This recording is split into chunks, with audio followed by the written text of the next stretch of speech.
आधा मिनट भी लेट किए रहते तो हम लोग भी 3 आदमी और चल रहे रहते। बाद लगा रहा था अंकल जी उसको चक्कर में हम भी चल जाते, पूरा बलुआ से तोड़ दिया। आंखों के सामने उन्होंने अपनों को खोया है, बहते देखा है, गाद में दबते देखा है।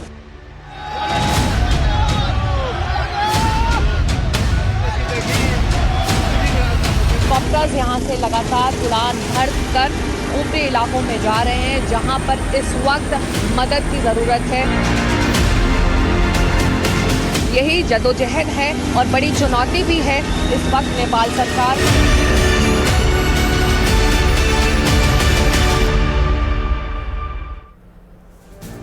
नमस्कार, एनडीटीवी इंडिया देख रहे हैं आप। एनडीटीवी यानी भारत का विश्वास। मैं हूं आपके साथ अदिति राजपूत और शुरुआत नेपाल में आई तबाही की तस्वीरों के साथ कर रहे हैं। ऐसी तस्वीरें हैं जिन्होंने सबको हैरान कर दिया है, दिल दहला दिया है। विनाशकारी सैलाब के बाद नेपाल में राहत और बचाव का काम जारी है, लेकिन जो बड़ी खबर सामने आई, 270 शव अब तक मिल चुके हैं। मरने वालों का आंकड़ा लगातार बढ़ता जा रहा है। 800 से ज्यादा लोगों के लापता होने की जानकारी है, तलाश उनकी की जा रही है और नेपाल त्रासदी में 288 भारतीय भी लापता हैं। लापता लोगों से संपर्क फिलहाल नहीं हो पा रहा है। भारतीय विदेश मंत्रालय के मुताबिक अब तक रेस्क्यू ऑपरेशन में 21 लोगों को बचाया गया है और बचाए गए सभी लोग तमिलनाडु के रहने वाले हैं।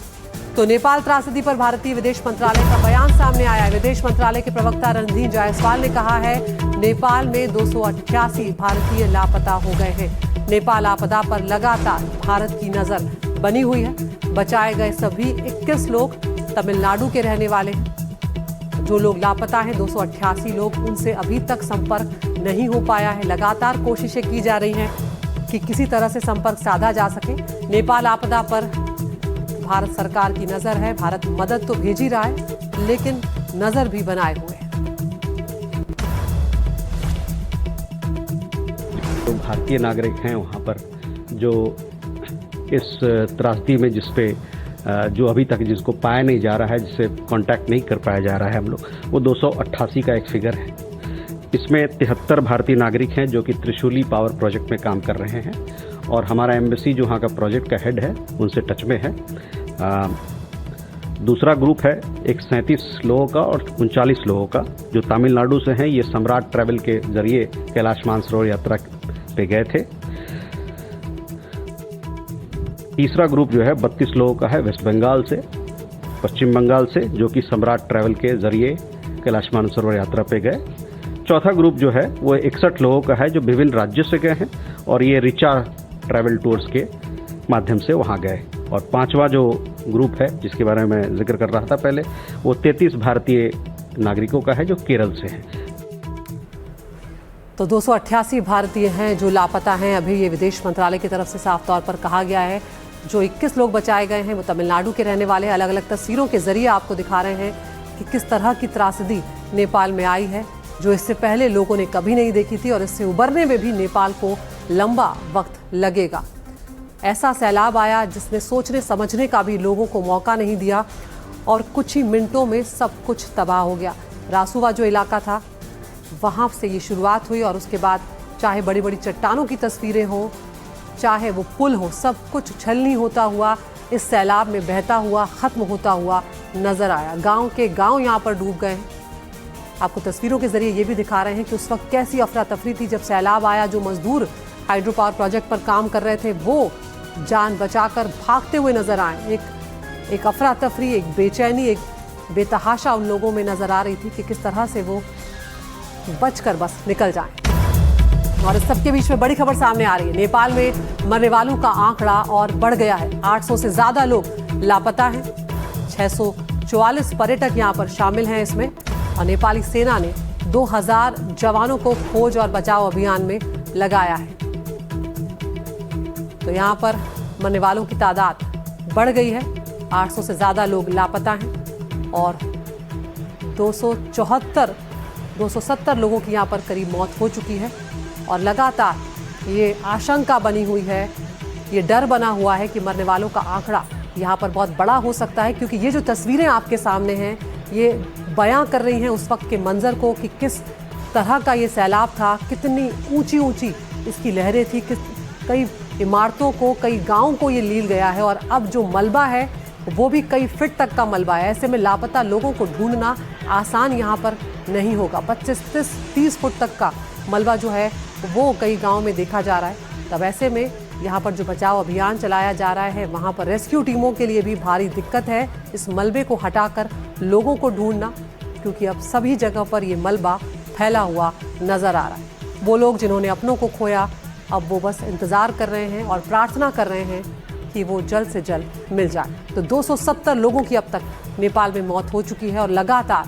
हम देख रहे हैं कि यह आंकड़ा बढ़ता ही जा रहा है, क्योंकि अभी भी 800 से ज़्यादा लोग लापता हैं। लापता लोगों में 644 पर्यटक भी शामिल हैं। 31 देशों के पर्यटक जो हैं वो भी नेपाल में इस वक्त आए हुए थे पर्यटन के लिए, टूरिज्म के लिए। वो घूम रहे थे और उसी बीच में कुछ लोग लापता हो गए।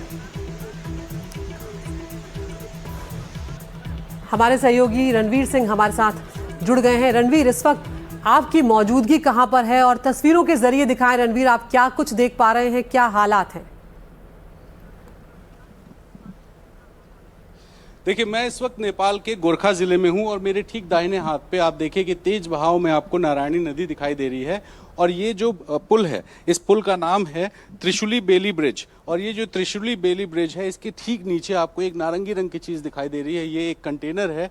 ये कंटेनर दरअसल इसी पुल से थोड़ी दूरी पर जो अंडर कंस्ट्रक्शन एक डैम है, उस डैम के पास में रखा हुआ था। और वहाँ से जब पानी का तेज़ बहाव आया तो ये बह करके आया और इस त्रिशूली बेली ब्रिज के जो पिलर है यहाँ पे आके अटक गया। आप इस स्थिति देखिए कि यहाँ पर जहाँ मैं खड़ा हूँ, आपको सामने एक रिजॉर्ट जैसी चीज़ दिखाई दे रही होगी रेड कलर की, जिसकी छत है। उस रिजॉर्ट के पास तक पानी गया था, यानी कि जो जल स्तर अभी दिखाई दे रहा है यहाँ से लगभग 20 फीट के आसपास पानी उठा था। जो यहाँ के लोकल लोगों से भी मैंने बात की तो इनका कहना है कि कल 10:30 के आसपास प्रशासन ने सायरन बजा के अलर्ट जारी किया और बताया कि आप सब यहाँ से तत्काल हट जाएं। और यहाँ पे जो अंडर कंस्ट्रक्शन डैम है वहाँ से जितने भी लेबर्स थे वो ऊपर की तरफ चले गए, सामने की तरफ जो पहाड़ी है वहाँ जा कर के बैठे थे। और उसके बाद 1 बजे के आसपास यहाँ पर अचानक वाटर लेवल बढ़ता है और बढ़ने के बाद जो डैम का काम है, आप देखिए अभी भी जेसीबी दिखाई दे रही है। उस जगह पर कोई भी नहीं था, लेकिन यहाँ जो सामान रखा हुआ था, जो कंटेनर्स थे या जो कुछ लोहे की सरिया थी या बाकी कंस्ट्रक्शन से जुड़ा सामान था, उसमें से काफ़ी सारा सामान यहाँ से बहा। लोकल लोगों के मुताबिक जो लेबर्स यहाँ काम कर रहे थे उन्होंने 2 डेड बॉडीज़ तो बहते हुए सामने देखी और कुछ और लोगों का दावा है कि उन्होंने भी कुछ बॉडीज़ देखी थी जो कि बहती हुई यहाँ से आगे की तरफ जा रही थी। और आपको बताऊँ कि मैं जिस जगह खड़ा हूँ ये गोरखा ज़िला है और गोरखे ज़िले से बगल में चितवन है। चितवन ज़िले में 64 डेड बॉडीज़ आज दोपहर तक मिली थी, जिनको भरतपुर अस्पताल में ला करके उनकी डेड बॉडीज़ को रखा गया था। और मैं उस भरतपुर हॉस्पिटल भी गया था। मैंने मॉर्चरी जा करके डेड बॉडीज़ की कंडीशन देखी और कंडीशन मैं सच बताऊं ऐसी थी कि जिसको बयां कर पाना तो मुश्किल है। किसी बॉडी के कमर के नीचे का हिस्सा मिला है, ऊपर का हिस्सा गायब है, किसी का हाथ नहीं है, लोगों के चेहरे पहचान में नहीं आ रहे हैं। और डॉक्टर्स का कहना था कि 64 में सिर्फ 5 लोग ऐसे थे जिनके चेहरे पहचाने जा सकते थे, बाकी के चेहरे पहचाने भी नहीं जा सकते थे। कुछ स्थिति इस तरह की थी।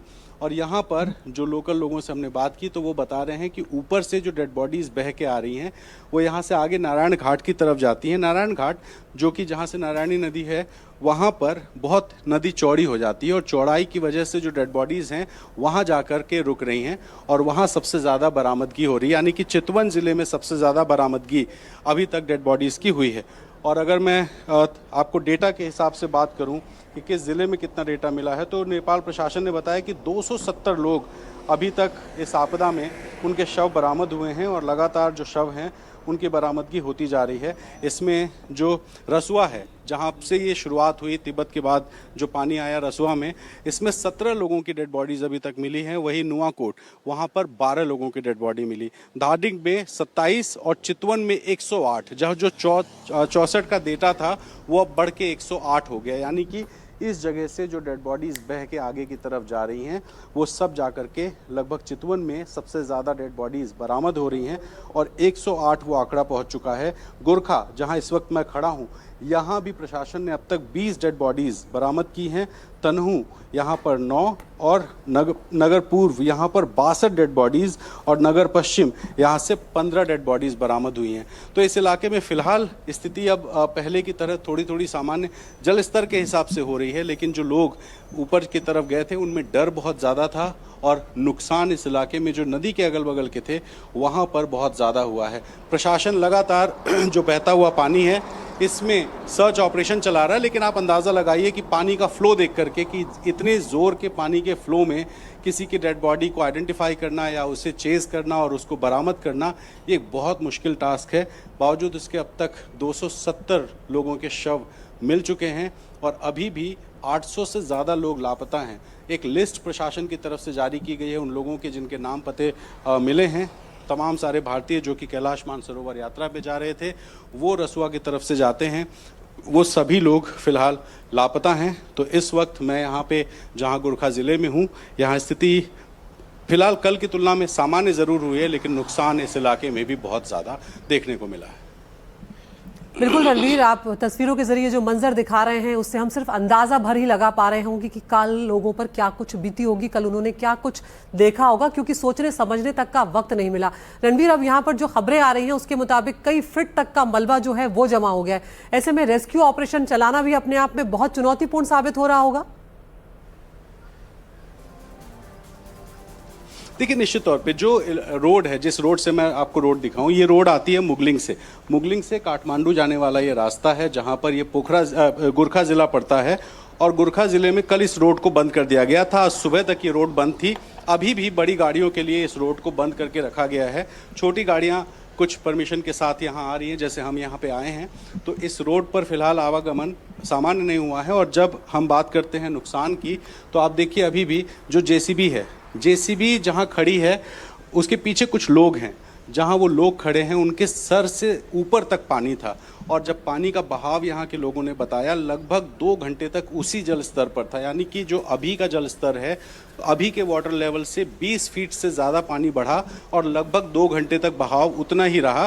फिर धीरे धीरे ये पानी जो है ये कम होता गया और अभी लगभग सामान्य की स्थिति में वापस आने वाला है। थोड़ा सा पानी अभी पहले की तुलना में बढ़ा हुआ है। और जो जेसीबी अभी चल रही है, जब मैं वहाँ अभी खड़ा हुआ था तो मेरा पैर अभी भी दलदली होने की वजह से मिट्टी के मेरा पैर उसमें धंस गया, मेरे जूते में मिट्टी और जो मलबा था वो घुसा। और वहाँ जो आप देखिए एक वॉल बनाई गई थी पानी के बहाव को रोकने के लिए जेसीबी के ठीक बगल में, वो पूरी वॉल, मैं अगर इधर आकर के दिखाऊँ आपको, तो वो जो पूरी वॉल है वो भी वहाँ टूटी है, क्योंकि वॉल तो बन गई और जो पीछे की मिट्टी थी वो उस पानी के बहाव में बह गई। और यहाँ से आप तस्वीरें देखिए कि वो पूरा हिस्सा डैमेज हो चुका है। और अगर मैं थोड़ा और आगे आऊँ और आपको अंडर कंस्ट्रक्शन पुल दिखाने की कोशिश करूँ, तो आप देखिए कि जो पुल के पास का हिस्सा है, वो पुल के पास का हिस्सा अभी भी टूटा हुआ सा दिखाई दे रहा है। तो यहाँ से जो अंडर कंस्ट्रक्शन डैम है, उस डैम के पास आप देखिए कि सारा जो किनारा है, जो घाटनुमा जगह है, वहाँ पर एक कटान आपको दिखाई दे रही है। ये सारी कटान कल दोपहर लगभग 1 बजे के आसपास तब हुई जब पानी का स्तर यहाँ बढ़ा था। 10:30 के आसपास अलर्ट जारी किया गया था और जितने भी लेबर्स या इंजीनियर्स या जो भी कर्मचारी यहाँ पर इस डैम में थे, त्रिशुली बेली ब्रिज के पास, उन सबको शिफ्ट करके ऊपर के हिस्सों में भेज दिया गया था। तो 20 फीट पानी लगभग 10 मिनट के अंतराल में बढ़ता है और 2 घंटे तक जल स्तर वही रहता है। तो आप अंदाज़ा लगाइए कि कितना क्यूसेक पानी कल यहाँ से गुजरा होगा। और यहाँ से गुजर के ये पानी आगे चितवन ज़िले की तरफ नारायण घाट जाएगा। नारायण घाट से वो आगे बिहार और उत्तर प्रदेश की तरफ बढ़ता है। ऐसे में यूपी बिहार में भी अलर्ट है।